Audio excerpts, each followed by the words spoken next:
హైదరాబాద్లో తమ క్యాంపస్ను విస్తరించనున్నట్లు విస్రో సంస్థ ప్రకటించింది. ఫైనాన్షియల్ డిస్ట్రిక్ట్లోని గోపన్నపల్లిలో కొత్త ఐటీ సెంటర్ను నెలకొల్పుతామని దావోస్లో తెలంగాణ రాష్ట్ర ప్రభుత్వంతో ఒప్పందం చేసుకుంది. దీని ద్వారా అదనంగా 5,000 మందికి ఉపాధి అవకాశాలు దక్కనున్నాయి. మహారాష్ట్రలోని జలగావ్ జిల్లాలో జరిగిన రైలు ప్రమాదం తనను వేదనకు గురి చేసిందని ప్రధాని మోదీ అన్నారు. మృతుల కుటుంబాలకు ప్రగాఢ సానుభూతి తెలిపారు. గాయపడిన వారు త్వరగా కోలుకోవాలని ప్రార్థిస్తున్నట్లు పేర్కొన్నారు.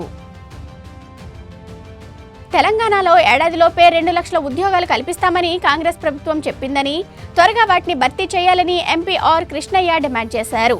బీఆర్ఎస్ నోటిఫికేషన్లు పూర్తి చేసి తమవిగా కాంగ్రెస్ చెప్పుకోవటం సిగ్గుచేటన్నారు. ప్రభుత్వ ఉద్యోగుల పదవి విరమణ వయసు 65 ఏళ్లకు పెంచే ఆలోచనను ఉపసంహరించుకోవాలని డిమాండ్ చేశారు. ప్రధాని మోదీ నేతృత్వంలో భారత్ ముందుకెళ్తుందని కేంద్ర మంత్రి రామ్మోహన్ నాయుడు అన్నారు. అత్యుత్తమ విధానాలే బలమైన దేశంగా మారటానికి కారణమని చెప్పారు. పౌర విమానయాన రంగం ప్రస్తుతం 15% వృద్ధిలో ఉందన్నారు. పౌర విమానయాన రంగాన్ని సుస్థిరం చేయటమే మా లక్ష్యమని పేర్కొన్నారు. మార్చి 18 నుంచి హైదరాబాద్, వియత్నాం మధ్య విమాన సర్వీస్ అందుబాటులోకి రానుంది. వియట్ జెట్ సంస్థ నడిపే ఈ విమాన సర్వీసులు మంగళ, శనివారం మాత్రమే అందుబాటులో ఉంటాయి. హుచిమాన్ సిటీ నుంచి రాత్రి 7:40 బయలుదేరి రాత్రి 10:35 శంషాబాద్ ఎయిర్పోర్ట్కు చేరుతుంది.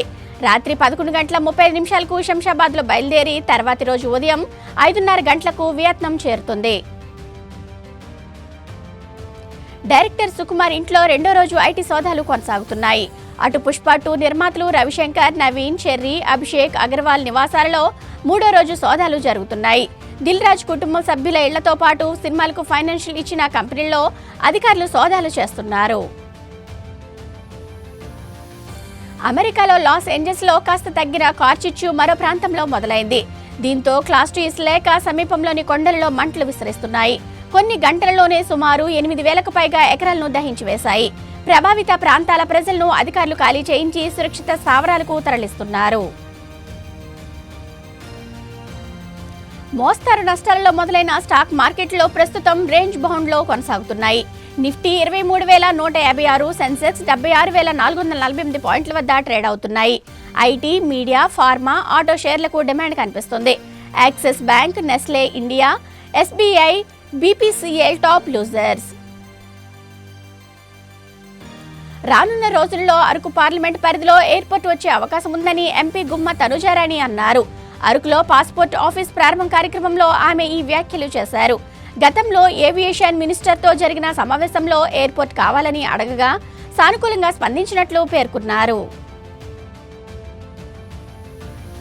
ఏపీ మంత్రి నారా లోకేష్ పుట్టినరోజు సందర్భంగా మెగాస్టార్ చిరంజీవి విశేష్ తెలుపుతూ ట్వీట్ చేశారు.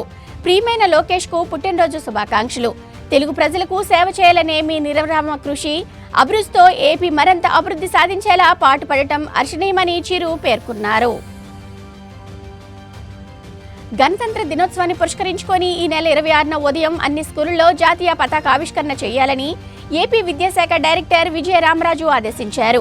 హెచ్ఎంలు, విద్యా సంస్థలు, ప్రధాన అధికారులు ఈ కార్యక్రమంలో పాల్గొనాలని పేర్కొన్నారు. ఎన్టీఆర్ జిల్లా మినహా మిగతా అన్ని జిల్లాల కేంద్రాల్లో కలెక్టర్లు పతాక ఆవిష్కరణ చేస్తారని తెలిపారు. ఏపీ డీజీపీ ద్వారకా తిరుమలరావు పదవి విరమణ సమయం దగ్గర పడటంతో కొత్త డీజీపీ ఎవరనే చర్చ జరుగుతుంది. నూతన డీజీపీగా హరీష్ కుమార్ గుప్తా నియమితులయ్యే అవకాశం ఉందని తెలుస్తోంది. ఈయన ప్రస్తుతం విజిలెన్స్ అండ్ ఎన్ఫోర్స్మెంట్ డీజీగా ఉన్నారు.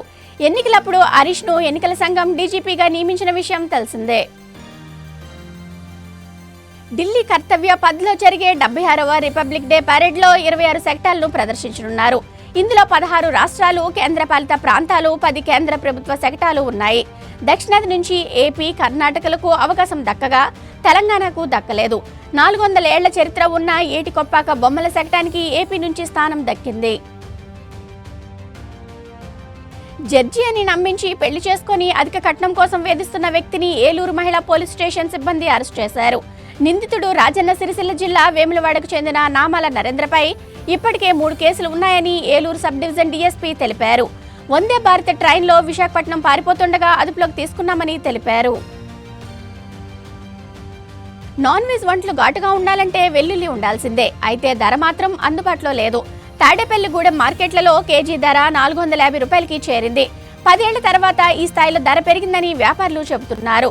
తాడేపల్లిగూడెం నుంచే గోదావరి, విశాఖ, విజయనగరం, శ్రీకాకుళం, కృష్ణా జిల్లాలకు వెల్లుల్లి ఎగుమతి అవుతుంటుంది.